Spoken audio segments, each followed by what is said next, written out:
આજે આપણા સમાજમાં દહેજ માટેનું દૂષણ ચાલી રહ્યું છે ત્યારે આપણા સમાજમાં દીકરીના લગ્ન વખતે ખૂબ મોટા પાયે દહેજ લેવામાં આવી રહ્યું છે, જે આપણા સમાજ માટે ખૂબ મોટું નુકસાનકારક અને શરમજનક છે.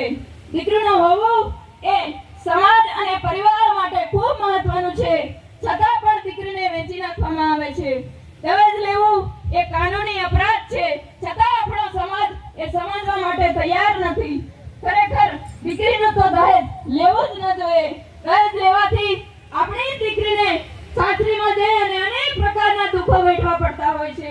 દહેજ લેવાથી આપણા ઘરે હસતી રમતી દીકરી સાસરીમાં ઘણા જ બધા કષ્ટ વેઠી અને આપણા સમાજમાં ઘણી બધી દીકરીઓ ખૂબ વધુ પડતું દહેજ લેવાથી મજૂરી કામ માટે બહાર ગામ જવું પડતું હોય છે.